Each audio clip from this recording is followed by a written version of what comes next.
Snoop Dogg will be our reader for tonight. Snoop? A study of Naga beings as a global phenomenon and their relation, college/menace of our region, by Susan M. Griffith-Jones. Introduction. Serpentine creatures of all varying types are depicted in art and mythology across the North, Central and Southern America, to Europe, Africa and the Middle and Far East, as Australasia and the islands of the Pacific Ocean. It seems that throughout the centuries, used their coiling, sinuous and sometimes fiery representations to symbolize a greater, known by diverse names. In China, they are referred to Kainan, and in Japan Kai, whereas in the UK, dragon lines are known as ley lines, and in India, Naga or Kundalini. What here is that the cult of snake worship in its various forms is one of the oldest, yet finding the historical traces of such practice is not so simple, as its roots have often not been assimilated into mainstream religions, belonging instead to folklore and common people, rather than scholars and ecclesiastics, who tend to consider this type as pagan and therefore off the radar.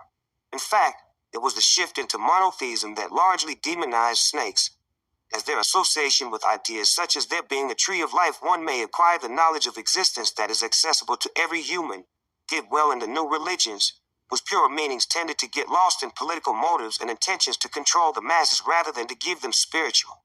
Across the world, if you were to ask people on the street what the symbol of the means to them, some would reply that they are dangerous creatures, powerful icons representing the fall of man and the eternal fight of light versus dark.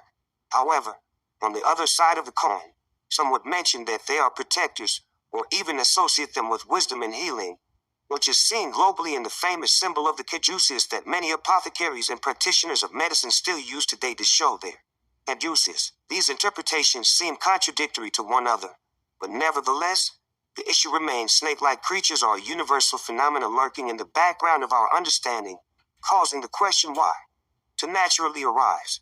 In fact, if we just look a little deeper into the characteristics of the dragon and how in Western mythology, we find that dragons are not creatures of evil and retribution, symbols of the renewal of the natural world, breathing forth the breath of life. And images of St. George and the dragon where the saint pierces and supposedly kills the beast. What we are actually seeing is the drawing out of primal energy, the dragon with the spear from inside the earth. St. George and the dragon. Dragon lines or ley lines are pathways snaking across the landscape that have been previous times by ancient man, who has carefully marked their routes with various markers, purposefully arranged clumps of trees on the tops of hills, sacred buildings and pockets of standing stones, just one or many at various intervals that pierce into the ground to this hugely powerful magnetic flow of earth energy.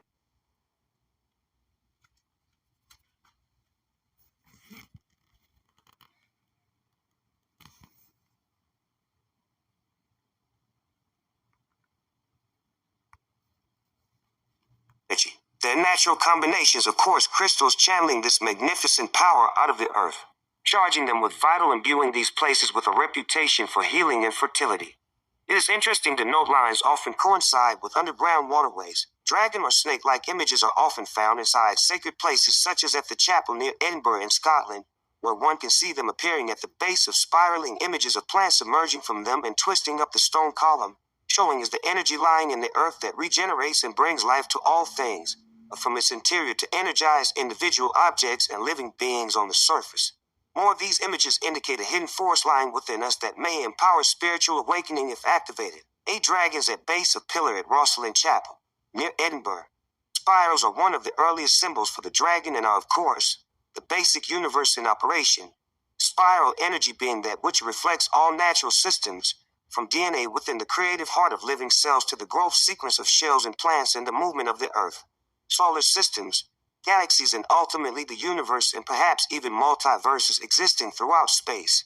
As a vibrant metaphor for the energetic nature of the universe, whose riding movement form of a sine wave perfectly encapsulates the idea of primeval energy, that continuous movement behind all life forms, the spiraling, twisting motion of the dragon exactly parallels way energy functions.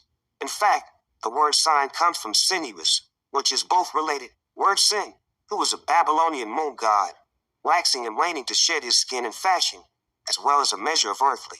Viennese artist Friedrich 100 watts of 1928 2000. The spiral lies at that very point where inanimate matter is transformed into life. I am convinced that the act of creation took place in the spiral. Our whole life proceeds in spirals. Our earth describes course. It is characteristic of a spiral that it seems to be a circle. Close, indeed. Time itself moves in a spiral, revolving around an ever-present continuum that mark a past forwarding into a future, on a trick of its own sinuous. The constellation of Draco Dragon winds around the pole star, guardian of the cosmic long body composed of lesser magnitude stars revolving timelessly around the universal axis. Mesopotamian astronomy depicted it as much larger than how we see it now and more serpentine. It also can occasionally be seen spitting fire in the form of meteor showers known as draconids, creating the impression of fiery breath issuing from the starry dragon's mouth. In this sense, St. George's spear represents the pole around which the dragon eternally. The pole is the tree of life and the dragon guards it, thus determining the natural cycles of fertility, birth, death, and rebirth of nature. In Western mythology, dragons also guard hidden treasures, a trait of theirs not dissimilar to that of their eastern counterparts. Yet, in its symbol of the earth, caves and underground chambers,